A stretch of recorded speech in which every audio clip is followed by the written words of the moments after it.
दोस्तों, welcome to my channel latest learn pharmacy. आज हम पढ़ने जा रहे हैं फार्माकोग्नोसी फर्स्ट के यूनिट 5 के पार्ट बी, जिसका नाम क्या है मल्टीपल चॉइस क्वेश्चन। तो पार्ट ए में जितने भी हमारे कार्बोहाइड्रेट थे, हमारे एंजाइम सबको हमने देख लिया था। अब नेक्स्ट पार्ट जो आती है हमारी पार्ट बी की बात आती है, तो इसमें हम 50 क्वेश्चन देखेंगे। और एक बात और मैं आपको बता दूं कि हमारे द्वारा जो भी क्वेश्चन बनाए गए थे वो फार्माकोलॉजी का जो पेपर हुआ था उसमें 32 क्वेश्चन टोटल हमारे पीडीएफ से, हमारे वीडियो से आए थे। और 7 क्वेश्चन ऐसे थे कि जिसका आंसर तो हमारे पीडीएफ में था, लेकिन उसका क्वेश्चन का जो कुछ मतलब प्रायोरिटी थी, जो उसका मेथड था वो थोड़ा चेंज हुआ था। तो इसका मतलब हमारे पूरे वीडियो से 40 क्वेश्चन आए थे। तो अगर आपने अभी तक हमारा पूरा वीडियो नहीं देखा कोग्नोसी का, तो जाकर आप पहले पूरा वीडियो देख सकता हो सकता है कि इसमें में से भी आपको नियर अबाउट 30 से 35 क्वेश्चन मिल जाए। तो आइए स्टार्ट करते हैं अपनी फर्स्ट क्वेश्चन से। तो सबसे पहले जो हमारा फर्स्ट क्वेश्चन क्या है, फाइब्रिनिल्स इज, मतलब जो फाइब्रिनिल्स होता है वो होता क्या है, plant fibre, mineral fibre, animal fibre. अब देखिए यहाँ पर आपको एक चीज़ और कंफ्यूज करेगी। जैसे फाइब्रिन लिखा है तो फाइब्रिन में आपने देखा कि फाइबर है, तो आप सोचेंगे भैया कौन सा फाइबर है, किस पे लगाएं, mineral fibre, plant fibre, animal fibre, या अलादी एबव दे दिया। ठीक है, तो वहाँ पर आपको एक चीज़ ध्यान रखनी है कि जो फाइब्रिन, अगर फाइबर पूछा होता तो प्लांट फाइबर, एनिमल फाइबर, लेकिन यहाँ पर फाइब्रिन पूछ रहा है तो इसका मतलब क्या है, fibre regenerated from the protein and the material. यहाँ पर ये ऑप्शन आपका सही हो जाएगा। ऐसे क्वेश्चन आपसे पूछे गए हैं फार्माकोलॉजी में, उसी के आधार पर मैंने ऐसे क्वेश्चन फार्माकोग्नोसी में बनाए हुए हैं। नेक्स्ट क्वेश्चन क्या है, completely hydrolysis of the protein give, मतलब जो प्रोटीन होता है उसकी आप कंप्लीट हाइड्रोलिसिस कर देते हैं तो आपको कौन सा प्रोडक्ट फॉर्म कर देता है, vitamins, non essential amino acid या ऑल ऑफ द एबव। तो जो प्रोटीन होता है, आपने भी ये सुना कि प्रोटीन के मतलब जो अमाइनो एसिड होते हैं वो क्या होता है, बिल्डर, मतलब ईंटें होते हैं, कोशिका होती है जो कि प्रोटीन को डेवलप करती है। मतलब एक घर बनाने, मतलब एक घर है, घर एक प्रोटीन है, तो उस प्रोटीन में, उस घर में लगे हुए ईंटें जो होते हैं उसको बोलते हैं अमाइनो एसिड। तो इसका मतलब क्या है, अगर हम प्रोटीन का हाइड्रोलिसिस कर देंगे तो आपको अमाइनो एसिड मिल जाएगा। तो यहाँ पर आपका ऑप्शन ये सही हो जाएगा। नेक्स्ट क्वेश्चन क्या है, enzyme are classified on the basis of, मतलब कहने का क्या है कि जो एंजाइम होते हैं उसको किस हिसाब से आप क्लासीफाई कर सकते हैं, टाइप्स ऑफ द रिएक्शन, कैटालाइट, मतलब वो किस टाइप के रिएक्शन को कैटालाइट कर सकते हैं, जैसे लाइपेज जो है एंजाइम हो गया आपका, ठीक है, पेप्सिन हो गया, पपाइन हो गया, तो आपका ब्रोमेलिन हो गया, ठीक है, सब आपका क्या है एंजाइम, ये सब क्या करते हैं, रिएक्ट करते हैं। And site of the action, site of the action का मतलब क्या है, आपके बॉडी में किस साइट पर एक्शन, जैसे स्टीरियोपेप्टिडोज हो गया, तो अभी आप देखेंगे ब्रोमेलिन होगा, जो कि क्या होगा, सीरियस के डिजीज में हार्ट अटैक वगैरह को जब हो जाता है किसी को तो ब्रोमोलिन दिया जाता है। स्टीरियोपेप्टिडोज क्या होता है, ये भी एक प्रकार का एंजाइम होता है जो कि एंटी इन्फ्लामेटरी प्रॉपर्टी मतलब अपने अंदर धारण किए होता है। तो आप उसको किसको देते हैं, जिसको सूजन वजन वगैरह या दर्द बुखार इसिनोफिलिक के साथ उसको देते हैं। तो यहाँ पर दोनों ऑप्शन आपका सही रहेगा, बोथ बी एंड ए। इस क्वेश्चन का हमारा मतलब ये था यहाँ पर इंक्लूड करने का। इससे रिलेटेड आपसे क्वेश्चन पूछे जा सकते हैं, जैसे भी हमने आपको एग्जाम्पल के द्वारा बताया, जैसे ब्रोमोलिन, स्टीरियोपेप्टिडोज, पिलोकाइन, ये सब हमने आपको बताया।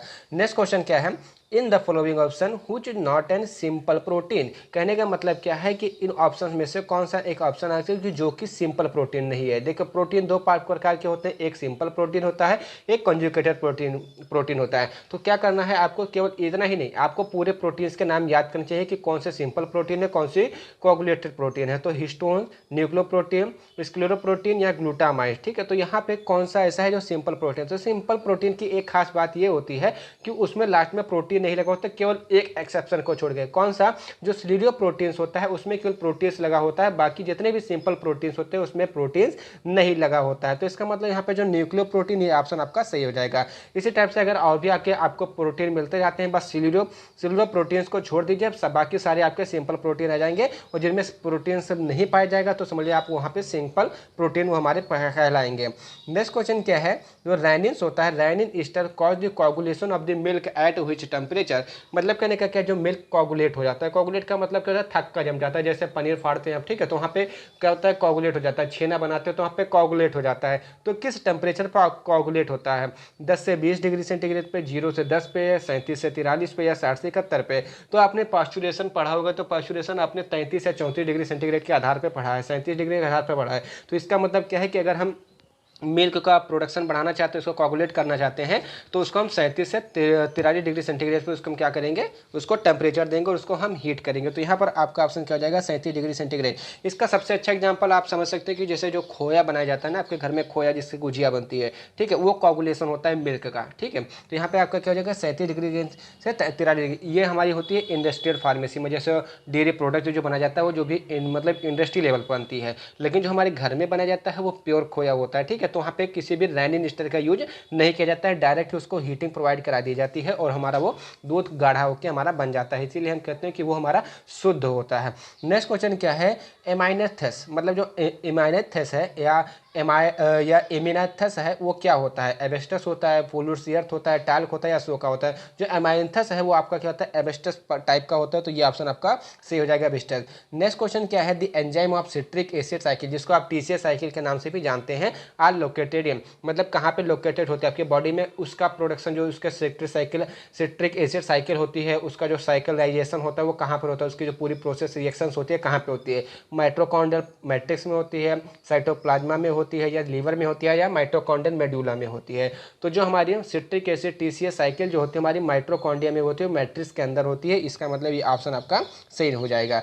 नेक्स्ट क्वेश्चन क्या है, hydrolases are the those which, मतलब जो हाइड्रोलेजेस होते हैं या हाइड्रोलेजेस, तो हाइड्रोलेजेस का मतलब क्या है, एक प्रकार के एंजाइम होंगे, ठीक है। तो हाइड्रोलेजेस क्या होते हैं, कैटालाइज हाइड्रोलाइटिक रिएक्शन, वो हाइड्रोलाइटिक रिएक्शन को कैटालाइज करते हैं, या कैटालाइज द ऑक्सीडेशन रिडक्शन, या ऑक्सीडेशन रिडक्शन को कैटालाइज करते हैं, catalyse the addition of the group to the double bond, और वाइस वर्सा। इसका मतलब क्या है कि अगर कोई अनसैचुरेटेड उसको सैचुरेटेड बनाने में काम करते हैं, या ऑल ऑफ द एबव। तो यहाँ पर जो आपका फर्स्ट ऑप्शन है कैटालाइज द हाइड्रोलाइटिक रिएक्शन, ये ऑप्शन आपका यहाँ पे सही हो जाएगा। उसके बाद जो नेक्स्ट क्वेश्चन क्या है कि completely degradation of the different amino acid in mammals take place through, मतलब कहने का जो मैमल्स में जो अमाइनो एसिड का कंप्लीटली डिग्रेडेशन हो जाता है वो कहाँ पे प्लेस होता है, इम्बिडेन म्योर हाफ पाथवे, ये भी एक इंपॉर्टेंट पाथवे है जिसको उसको आपने बायोकेमिस्ट्री में पढ़ा होगा, और नेक्स्ट आने वाले मेडिसिनल केमिस्ट्री में भी इसके बारे में, और फार्माकोग्नोसी में भी इसके बारे में पढ़ेंगे। पाथवे हमारा दिया हुआ है, citric acid cycle, pentose pathway, या यूरोनिक एसिड पाथवे। तो जो हमारा मैमल्स के अंदर अमाइनो एसिड का डिग्रेडेशन होता है वो सिट्रिक एसिड साइकिल के अंतर्गत होता है, तो यहाँ पर आपका ऑप्शन ये सही होगा। अभी जस्ट हमारे जो 5th सेमेस्टर की वीडियो आने वाली है, नियर अबाउट 3 से 4 दिन के अंदर हमारी वीडियो आ जाएगी, तो वहाँ पर आप ये देख सकते हैं सिट्रिक एसिड साइकिल का हम पूरा का पूरा एक्सप्लेनेशन वहाँ पे दे चुके होंगे। नेक्स्ट क्वेश्चन क्या है, the protein use in the preparation of the pectins, मतलब कहने क्या है, जो पिटकिंस होता है उसके प्रिपरेशन में किस प्रकार के प्रोटीन का यूज किया जाता है, जिलेटिन, कैसीन, या दोनों का, या नन ऑफ द अबव। तो जो पिक्टिन का यूज किया जाता है वो जिलेटिन से प्रिपरेशन की जाती है, तो इसीलिए आपका ऑप्शन फर्स्ट यहाँ पे सही हो जाएगा। उसके बाद जो नेक्स्ट क्वेश्चन क्या है, चूज द इनकरेक्ट स्टेटमेंट। जैसे कि आपने फार्माकोलॉजी में भी देखा होगा कि जो स्टेटमेंट है वो स्टेटमेंट आपसे बहुत सारे 3 या 4 क्वेश्चन, वही हमारे जो स्टेटमेंट थे वही हमारे पीडीएफ में से ज़्यादातर नहीं आए थे, ठीक है। तो हम ये स्टेटमेंट भी यहाँ पे इंक्लूड कर रहे हैं कि हो सकता है कि ऐसे टाइप के स्टेटमेंट आपके एग्जाम में कोग्नोसी में पूछे जाएं। तो सबसे पहला स्टेटमेंट क्या है, एंजाइम नाउ द प्रोटीन, क्या एंजाइम प्रोटीन होते हैं? तो हाँ भाई, ये बिल्कुल बात सही है कि जो प्रोटीन्स होते हैं वो एंजाइम होते हैं, ठीक है। मतलब लेकिन सारे एंजाइम प्रोटीन हो सकते हैं, लेकिन सारे प्रोटीन एंजाइम नहीं हो सकते, इसलिए जो एंजाइम्स होते हैं प्रोटीन, अगर यहाँ पे लिखा होता है प्रोटीन्स एंड एंजाइम तो ये ऑप्शन बिल्कुल सही जाता है, क्योंकि हमको यहाँ पे इनकरेक्ट स्टेटमेंट देना है। नेक्स्ट क्वेश्चन क्या है, they accelerate the velocity of the chemical reaction without being alter, मतलब कहने कि किसी भी रिएक्शन को ये बढ़ा देते हैं उसको बिना अल्ट्रेशन, जैसे लाइपेड हो गया, पेप्सिन हो गया, ठीक है। जैसे आपके बॉडी के अंदर पेप्सिन वगैरह पाई जाती है जिसका pH 2 पे अगर रहेगा तो बहुत अच्छा काम करेगा, ठीक है। तो एक्सीलरेट कर देते हैं, इसमें कोई भी अल्ट्रेशन नहीं होता, इसका मतलब ये भी ऑप्शन यहाँ पे गलत होगा एज पर द क्वेश्चन। उसके बाद नेक्स्ट ऑप्शन क्या है, can be precipitate by alcohol और एसीटोन, नो, जो ये भी आपका ऑप्शन सही है, क्या कि जो हमारा प्रोटीन होता है उसको एल्कोहल एसीटोन से आप क्या कैसे प्रेसिपिटेट कर सकते हैं। उसके बाद जो नेक्स्ट ऑप्शन क्या है, they are practically inactive at 35 degree centigrade, ये ऑप्शन गलत है, क्योंकि जो हमारे प्रोटीन से जो एंजाइम्स होते हैं, ठीक है, वो क्या होते हैं कि आपके मतलब किसी भी टेम्परेचर पर कोई भी रिएक्शन दे सकते हैं, तो यहाँ पर ये ऑप्शन आपका सही हो जाएगा, क्योंकि हमको यहाँ पे इनकरेक्ट स्टेटमेंट देना था।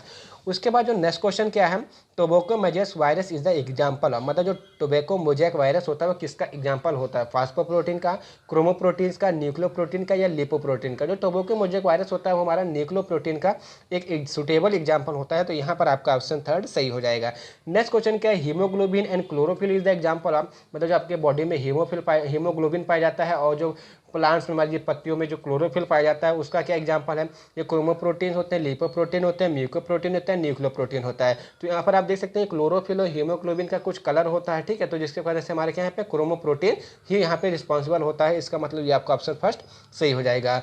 नेक्स्ट क्वेश्चन क्या है, यहाँ पर रेनेट लगा हुआ, पता नहीं क्या लग गया है, तो rennet is a generally use in, मतलब जो रेनेट होता है उसका क्या यूज होता है, लोशन में, ऑयल्स में, टैबलेट में या चीज़ में। तो जो रेनेट का यूज किया जाता है उसको चीज़ बनाने में उपयोग किया जाता है, तो ये ऑप्शन आपका सही हो जाएगा। उसके बाद जो नेक्स्ट क्वेश्चन क्या है, केमिकली काउलिन इज, मतलब जो काउलिन होता है वो केमिकली क्या होता है, हाइड्रेटेड मैग्नीशियम सिलिकेट होता है या हाइड्रेटेड पोटास होता है, एल्युमिनियम सिलिकेट होता है, हाइड्रेटेड क्यूएच या पोटेशियम हाइड्रोक्साइड होता है। तो जो काउलिन होता है वो आपका एल्युमिनियम सिलिकेट, मतलब बालू टाइप का होता है। काउलिन आप भी जानते भी कि बालू, काली काली मिट्टी को काउलिन ही बोलते हैं, ठीक है। तो ये हमारा क्या हो जाता है यहाँ पे एल्युमिनियम सिलिकेट सही हो जाएगा, ठीक है। नेक्स्ट क्वेश्चन क्या है, जेंथोट्रोपिक या जेंथोप्रोटिक टेस्ट परफॉर्म्ड फॉर्म, मतलब जो जेंथोप्रोटिक टेस्ट होता है वो किसके लिए यूज किया जाता है, अमाइनो एसिड, एंजाइम के लिए, वाइटामिन के लिए, प्रोटीन के। तो यहाँ पर जेंथोप्रोटिक लिखा, तो यहाँ पर आप प्रोटीन से प्रोटीक भी इस्तेमाल कर सकते हैं, ऐसे भी आप गेस लगा सकते हैं। तो यहाँ पर आपका ऑप्शन प्रोटीन सही हो जाएगा। उसके बाद जो नेक्स्ट क्वेश्चन क्या है, result of the lead acid test of the proteins, मतलब जब आप प्रोटीन्स का लेड एसिड टेस्ट करते हैं तो उसका जो फाइनल रिजल्ट होता है वो क्या होता है। अगर वहाँ पे प्रोटीन प्रेजेंट है तो pink colour, brownish colour, yellow colour या कलरलेस, तो वहाँ पर हमारे को ब्राउनिश रेड कलर मिल जाता है। तो अगर आपको वहाँ पर रेड कलर या ब्राउन कलर दोनों में पूछा जाता है तो आपको वहाँ पे ब्राउनियर कलर ही यूज चूज करना है। अगर रेड दिया है, बाकी सब ब्राउनिश नहीं दिया तो आप रेड कलर भी वहाँ पे चूज कर सकते हैं। तो यहाँ पर आपका ब्राउनिश सही हो जाएगा। उसके बाद जो नेक्स्ट क्वेश्चन क्या है, पपाइन इज ऑब्टेन फ्रॉम द, मतलब जो पपाइन होता है वो कहाँ से आपको मिलता है। तो पपाइन सीधा बात है कि पपाया से मिलता है, ठीक है। तो यहाँ पर आपको ऑप्शन मिल जाएगा कि स्टोमच ऑफ द कार्प, मतलब कार्प के स्टोमच, जिसको साताफल भी कहते हैं। इंटेस्टाइन ऑफ द शिप, मतलब जहाज, जहाज शिप, जहाज वाला जहाज नहीं, भेड़ जो होती है शिप उसको बोल रहे हुए, ठीक है, वो समझ में कि जहाज वाला शिप। तो इंटेस्टाइन ऑफ द शिप मतलब भेड़ों के आंतों से या ह्यूमन सलाइवा से। ये juice of the unripe fruit of the carica papaya, सीधा सीधा बोले तो कच्चा अमरूद से निकलता है। तो यहाँ पर पपायन का जो ऑप्टेन होता है वो कच्चा अमरूद से हमको मिलता है। तो यहाँ पर आपका ऑप्शन फोर्थ सही हो जाएगा। उसके बाद जो नेक्स्ट क्वेश्चन क्या है, इंट्रासेल्युलर एंजाइम आर दोज, मतलब जो इंट्रासेल्युलर एंजाइम होते हैं वो क्या होते हैं, functionally outside of the cell, मतलब ये आउट ऑफ द सेल पाए जाते हैं, तो बिल्कुल गलत है। Act only inside of the cell, ये ऑप्शन सही हो सकता है। एंड सिंथेसाइज सेल्यूलर मटेरियल, ये भी सही है। एंड नॉन कंटेन प्रोटीन, तो यहाँ पर आपका बी एंड सी दोनों ऑप्शन सही है। तो यहाँ पर ये वाला ऑप्शन आपका सही हो जाएगा। उसके बाद जो नेक्स्ट क्वेश्चन आता है वो क्या होता है, pepsin is the most active at which pH, मतलब जो पेप्सिन होता है आपकी बॉडी के अंदर, पेप्सिन का रिलीजेशन होता है वो कितने पीएच पे अपना जो फार्माकोलॉजिकल एक्शन होता है उसका वो शो करता है, 6, 2, 1 या 7। तो हमारा जो पेप्सिन होता है वो 2 पीएच, मतलब एसिडिक पीएच में ज़्यादा एक्टिव रहता है। तो ये ऑप्शन आपका यहाँ पे सही हो जाएगा। उसके बाद जो नेक्स्ट क्वेश्चन क्या है, amylopectin is the polymer of the, मतलब जो एमाइलोपेक्टिन होता है वो किसका पॉलीमर होता है, अल्फा डी ग्लूकोज का, बीटा डी ग्लूकोज का, अल्फा डी फ्रक्टोज का या बीटा डी फ्रक्टोज का। तो जो एमाइलोपेक्टिन होता है आपका अल्फा डी ग्लूकोज का हमारा क्या होता है, पॉलीमर होता है। तो इसीलिए आपका ऑप्शन यहाँ पे ये सही हो जाएगा। नेक्स्ट क्वेश्चन क्या है, the enzyme moiety which contain only protein card, मतलब कहने का क्या है, उस एंजाइम मॉइटी का नाम बताइए जो कि केवल प्रोटीन ही कंटेन किया होता है, अदर एंजाइम कोई नहीं कंटेन किया था। Coenzyme, apoenzyme, pseudo enzyme या नन ऑफ द अबव। तो ऐसे एंजाइम जो केवल प्रोटीन कंटेन किए होते हैं उनको एपो एंजाइम बोलते हैं, और ऐसे एंजाइम, ठीक है, जो केवल प्रोटीन के साथ साथ और भी ऑर्गेनिक मटेरियल हमारे कंटेन किए होते हैं उनको कोएंजाइम बोलते हैं। तो यहाँ पर आपका ऑप्शन सेकंड एपो एंजाइम सही हो जाएगा। और यहाँ पे अगर 2 डिफरेंट लिखा होता तो आपको कोएंजाइम सही हो जाता। उसके बाद नेक्स्ट क्वेश्चन का, which is not example of the extra cellular enzyme, मतलब इन ऑप्शन में से कौन सा एक ऑप्शन ऐसा है जो कि एक्स्ट्रा सेल्यूलर एंजाइम नहीं है, पेप्सिन, आइसोमेरेज, लाइपेज, एमाइलेज। तो आपका जो आइसोमेरेज होता है वो आपका इंट्रासेल्यूलर एंजाइम होता है, इसलिए यहाँ पर ऑप्शन आपका आइसोमेरेज गलत है, मतलब सही हो जाएगा एज पर द क्वेश्चन। तो ये ऑप्शन आपका सही हो जाएगा। नेक्स्ट क्वेश्चन क्या है, the suitable pH for the cultivation of the papain, मतलब जो पपाइन होता है उसका जो कल्टीवेशन किया जाता है उसका पीएच कितना होना चाहिए, 8 से 10, 1 से 3, 5.5 से 7.5 या न्यूट्रल पीएच पे। तो 5.5 मतलब 5.5 to 7, 6.7, ये ऑप्शन आपका बिल्कुल सही हो जाएगा, क्योंकि जो कल्टीवेशन होता है पपाइन का ये इसी के पीएच पे होता है। How much amino acid present in the papain, मतलब पपाइन के अंदर कितने अमाइनो एसिड प्रेजेंट होता है, 112, 212, 200 या 412। तो पपाइन के अंदर आपके 212 अमाइनो एसिड प्रेजेंट होते हैं। तो यहाँ पर आपका ऑप्शन ये सही हो जाएगा। उसके बाद नेक्स्ट क्वेश्चन क्या है, बायोलॉजिकल सोर्स ऑफ द ब्रोमोनिल, मतलब ब्रोमोनिल क्या है, आपका एक प्रकार का एंजाइम होता है जो कि आपको जो सीवियस डिजीज होते हैं जैसे एंजाइना पेक्टोरियस हो गई या कार्डियक स्टिमुलेंट हो गया, कार्डियक एरिथमिया हो गया, तो उसके ट्रीटमेंट में यूज किया जाता है। तो सेराटिया एनानास कोम्बिस या एनाबिस कोमस या एनानस सेरेटिया। तो यहाँ पर आपका एनानस कोमोसिस है, ये ऑप्शन आपका यहाँ पे सही हो जाएगा। ये हमारा बायोलॉजिकल सोर्स है किसका, ब्रोमोलिन का। नेक्स्ट क्वेश्चन क्या है, केमिकल कंस्टिट्यूएंट ऑफ द ब्रोमोलिन, मतलब जो ब्रोमोलिन के अंदर क्या पाया जाता है, एमाइलेज, प्रोटीएज, लाइपेज या माल्टेज। तो जो हमारा ब्रोमोलिन होता है उसके अंदर हमका प्रोटीएज पाया जाता है, प्रोटीइक एसिड पाया जाता है, इसलिए उसको प्रोटीएज भी बोलते हैं। तो ये ऑप्शन आपका सही हो जाएगा। उसके बाद जो नेक्स्ट क्वेश्चन क्या है, the enzyme use to treat the सीवियस डिजीज। जैसे कि हमने आपको शुरुआत से बता रहा हूँ कि जो ब्रोमोलिन होता है वो आपको सीवियस डिजीज जैसे एंजाइना पेक्टोरिस वगैरह को ट्रीट करने के लिए यूज किया जाता है। तो यहाँ पर आपका ब्रोमोलिन ऑप्शन सही हो जाएगा। उसके बाद जो नेक्स्ट क्वेश्चन क्या है, the enzyme use as anti inflammatory agent, मतलब हमने इसको शुरुआत में भी आपको बताया जब एक्सप्लेनेशन थोड़ा सा दे रहे थे, तो उस एंजाइम का नाम बताइए जिसको आप एंटी इन्फ्लेमेटरी एजेंट के तौर पे यूज करते हैं। सेरेटिव, पिप्टिडोज, bromelain, urokinase, all of the above. तो आपने जब दर्द की दवाई लेने जाएंगे तो आपको देता है इसिनोफिलिक स्टीरोपेप्टिडोज के साथ, पैरासीटामोल के साथ देता है। तो यहाँ पर जो स्टीरोपेप्टिडोज होता है ये सेरेटोपेप्टिडोज होता है। तो यहाँ पर ये ऑप्शन सही हो जाएगा कि वो एक एंटी इन्फ्लेमेटरी एजेंट है। तो यहाँ पर ये ऑप्शन आपका सही हो जाएगा। ठीक है, उसके बाद जो इसमें नेक्स्ट क्वेश्चन आता है, स्ट्रेप्टोकाइनेज कंटेन अमाइनो एसिड, मतलब जो स्ट्रेप्टोकाइनेज होते हैं उसके अंदर कितने अमाइनो एसिड कंटेन किए होते हैं, या स्ट्रेप्टोकाइनेज कितने अमाइनो एसिड को कंटेन किए होते हैं, 484, 230, 412 या 300। तो जो स्ट्रेप्टोकाइनेज होते हैं उनके अंदर टोटल 484 अमाइनो एसिड कंटेन किए होते हैं। ठीक है, जिसमें से क्या होते हैं कि नियर अबाउट 230 जो होते हैं वो प्रोटीज एंजाइम होते हैं। तो यहाँ पर आपका ऑप्शन फर्स्ट सही हो जाएगा। उसके बाद जो नेक्स्ट क्वेश्चन क्या, at which temperature fats are the solid. कहने का मतलब क्या है, जो फैट्स होते हैं वो सॉलिड होते हैं और जो ऑयल्स होते हैं वो ऑयल्स फॉर्म में रहते हैं। तो उसका जो टेम्परेचर होता है वो 15.6 टू 16.7 डिग्री सेंटीग्रेड होता है। ये इसका जेनुअली टेम्परेचर होता है। तो यहाँ पर ये ऑप्शन आपका सी हो जाएगा। उसके बाद कौन सा क्वेश्चन है, the number of the milligram of the alkali या NaOH needed to hydrolyse 1 gram of the sample oil और द फैट कार, इसको क्या बोलेंगे। ये हमारी केस value, iodine value, Polenske value, peroxide value या सपोनिन। तो एक आप काम कीजिएगा, जितने भी वैल्यूज है उसके बारे में थोड़ा थोड़ा आप पढ़ लीजिएगा, क्योंकि इसके अंदर बहुत ही इंपॉर्टेंट टर्म्स दिए गए हैं। तो इसको आप एक बार जरूर पढ़ लीजिएगा, छोटा सा टॉपिक है, एक बार पढ़ लीजिएगा। तो यहाँ पर आपका सपोनिफिकेशन वैल्यू सही हो जाएगा। ये आपके लिए बहुत ही लाभदायी होने वाला है। और एक काम और कर लीजिएगा, जितने भी डोसेस फॉर्म हो गए जैसे आयुर्वेदा, यूनानी, क्योंकि थर्ड ईयर का जब पेपर हुआ तो मैंने उनका क्वेश्चन पेपर जब हमने देखा तो हमको उसमें एक चीज़ ये लगा कि नियर अबाउट उसमें से 15 क्वेश्चन ऐसे थे कि जो कि डोसेस फॉर्म से पूछे गए थे, वो भी अपने सिलेबस से, मतलब जो आपका सिलेबस है फोर्थ सेमेस्टर का वहाँ से पूछे गए हैं। तो आप लोग ये काम कीजिएगा, जितने भी फोर्थ यूनिट में जितने भी डोसेस फॉर्म दिए हुए हैं, बायोलॉजिकल सोर्स दिए हुए हैं, फैमिली दी हुई है, उसको एक बार देख लीजिएगा। और बाकी अगर आपको एग्जाम में ऑप्शन मिल जाएगा तो आप तुरंत टिक करेंगे। बस एक बार आपको देखने की जरूरत है, एक बार जरूर जाकर उसको देख लीजिएगा। ये हमारी जो वीडियोस पड़ी हुई हैं वहीं पर आप जाकर देख लीजिएगा, कोई प्रॉब्लम नहीं, वहाँ पे भी मैंने आपको बताया हुआ है। तो प्लीज़ इसको एक बार जरूर देख लीजिएगा, ये आपके एग्जाम के लिए बहुत ही ज़्यादा अच्छा होने वाला है।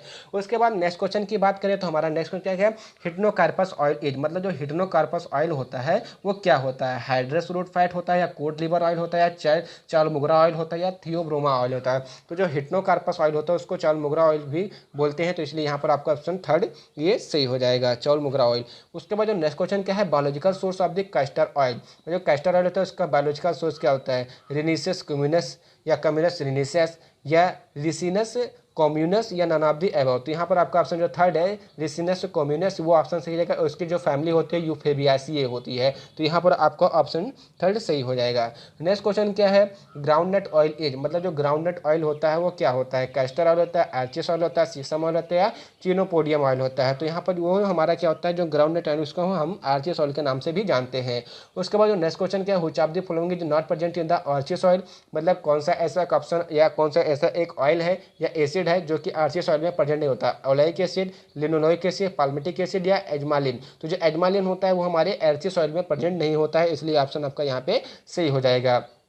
उसके बाद जो नेक्स्ट क्वेश्चन क्या है, दी ऑयल यूज्ड एज परगेटिव। आप तो सभी लोग बहुत बार इसको पढ़ चुके होंगे, आई थिंक आपके सेशनल वगैरह सब में ये आया होगा कि जो उस ऑयल का नाम है जिसको परगेटिव की तरह यूज करते हैं, लेग्जेटिव परगेटिव दोनों टाइप के तरह से यूज किया जा सकता है उसको। तो चलमुगरा, पैराफिन ऑयल या अलादी ऑयल या कैस्टर ऑयल। जो कैस्टर ऑयल होता है उसको परगेटिव या लेग्जेटिव की तरह यूज किया जाता है। तो यहाँ पर आपका ऑप्शन ये सही हो जाएगा। उसके बाद नेक्स्ट क्वेश्चन क्या है, द हिप्नोकार्पिक एसिड। जो हिप्नोकार्पिक एसिड होता है chaulmoogric acid and gallic acid use in the treatment of the, किसके ट्रीटमेंट में यूज किया जाता है, अस्थमा, ट्यूबरक्लोसिस, हाइपरटेंशन या डायबिटीज। तो चलमुगरा जो ऑयल होता है उसका जो मेनली यूज किया जाता है वो ट्यूबरक्लोसिस में यूज किया जाता है, इसलिए यहाँ पर आपका ऑप्शन ट्यूबरक्लोसिस सही हो जाएगा।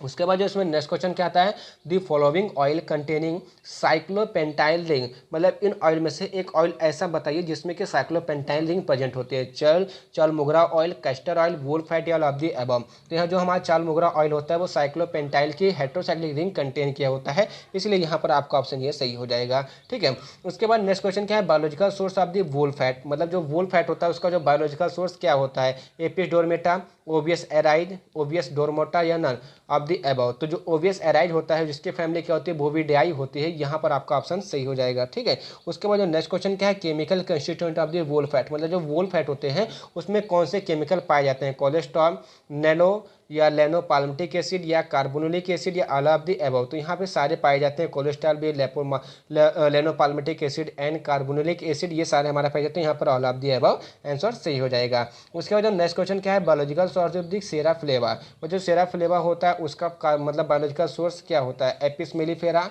ओविस एराइसी, एपिस एराइड या ओविस मेलिफेरा। तो एपिस मेलिफेरा यहाँ पर आपका ऑप्शन सही हो जाएगा, तो ये ऑप्शन आपका सही हो जाएगा। उसके बाद जो नेक्स्ट क्वेश्चन क्या है, द मेन केमिकल कंस्टिट्यूएंट है बीज वैक्स, मतलब जो बीज वैक्स होता है उसका जो मेन केमिकल कंस्टिट्यूएंट पाया जाता है वो क्या होता है, मोनोहाइड्रिक एल्कोहलिक एस्टर या माइसिलिन पाल्मिटेट या कोलेस्ट्रॉल या ऑल ऑफ द एबव। तो यहाँ पर जो मेन होता है वो माइसिलिन पाल्मिटेट पाया जाता है, तो यहाँ पर आपका सेकंड ऑप्शन सही हो जाएगा। और जो कम अमाउंट में पाया जाता है मोनोहाइड्रिक एल्कोहलिक एस्टर। ठीक है, पाए सारे जाते हैं, कोलेस्ट्रॉल भी पाया जाता है, लेकिन जो इसमें मेन पूछा गया है इसलिए आपको म्यूरिसिल पाल्मिटेट ही वहाँ पे चूज करना होगा। उसके बाद जो नेक्स्ट क्वेश्चन क्या है, diatomite, infusorial, earth and siliceous earth are synonyms of the, किसके सिनोनिम्स है, कैलामाइन, टाल्क, फ्लूर्सियत या काइल सुगर के। तो यहाँ पे काइल सुगर का ऑप्शन यहाँ पे सही हो जाएगा। नेक्स्ट क्वेश्चन क्या है, पेंसिलिनेज एक एंजाइम है, देखिए पेंसिलिन के बाद पेंसिलेज इज प्रोड्यूस बाय, जो क्या करता है पेंसिलिन को ब्रेक डाउन करता है, एक कहाँ से प्रोड्यूस, स्टेफाइलस स्पीसीज या gram negative bacteria of the intestine origin से, बोथ ए एंड बी या सीड्स ऑफ द कोल्चिसम। तो यहाँ पर आपका both A and B option सही हो जाएगा। स्टोफाइलोकोकस स्पीसीज के बैक्टीरिया से, वो भी कौन से, ग्राम negative bacteria of the intestine origin के वो होने चाहिए, तो ये ऑप्शन आपका सही हो जाएगा। उसके बाद जो नेक्स्ट क्वेश्चन क्या आता है, हाइलोनिडेज इज प्रिपेयर्ड फ्रॉम, मतलब जो हाइलोनिडेज होता है वो कहाँ से प्रिपेयर किया जाता है, test and the semen of the mammals, मतलब मैमल्स के टेस्टिकल्स एंड सीमेन से, इंटेस्टाइन ऑफ द फ्रॉम, मतलब मेढक के इंटेस्टाइन से या ह्यूमन सलाइवा से या शार्क लीवर ऑयल से। तो जो टेस्ट से एंड सीमेन मैमल्स से, यहाँ से ऑप्शन आपका सही हो जाएगा। उसके बाद इसमें जो नेक्स्ट क्वेश्चन क्या है, आइडेंटिफाई द कार्डियोवैस्कुलर ड्रग, मतलब जो मैजिन की जो कार्डियोवैस्कुलर ड्रग होती है उसको आप आइडेंटिफाई कीजिए। वहाँ पर भी तो हमने ब्रोमोलिन देख लिया, लेकिन मैजिन सोर्स की जो कार्डियोवैस्कुलर ड्रग होती है उसको आपको आइडेंटिफाई करना है, एकेथिया एक्यूट या कॉन्ड्रिया अपोसिटिका लाडा, या उसके बाद कहता है कैना, मतलब काया डायलिक्टा जिजेंटिया या सिपाफ्लोक्सप्रोमियम। तो यहाँ पर जो आपका ऑप्शन थर्ड है ये सही हो जाएगा। इसका मतलब क्या है, काइडिलेटैक्सिस एक ऐसी मैरिन सोर्स के ड्रग है जिसको आप सीवियस डिजीज को ट्रीट करने के लिए यूज करते हैं। उसके बाद जो नेक्स्ट क्वेश्चन क्या है, ल्यूफारियल, वेरिबेलासिस एंड शिनोलाजिया फ्लेक्सिबिलिटीज आर दे, क्या है ये मतलब क्या है, एंटीस्पाज्मोटिक है, एंटीबायोटिक है, एंटी इन्फ्लामेटरी या एंटी माइक्रोबियल है। तो ये हमारी क्या है, एक टाइप की एंटी इन्फ्लामेटरी ड्रग है, तो यहाँ पर आपका ऑप्शन ये सही हो जाएगा। उसके बाद नेक्स्ट क्वेश्चन का anti cancer drug from marine source, मतलब जो एंटी कैंसर ड्रग है उसका मेरीन सोर्स में क्या नाम होगा, एपाइलो, मतलब एक ऑप्शन आपका देखा है एपाइलोइन, डोमोइक एसिड या लेमिनिन या थियोप्लिन। उसके बाद तो यहाँ पर आपका ऑप्शन फर्स्ट सही हो जाएगा, मतलब एपाइलिन जो होता है वो आपका क्या होता है, एक एंटी कैंसर ड्रग होती है।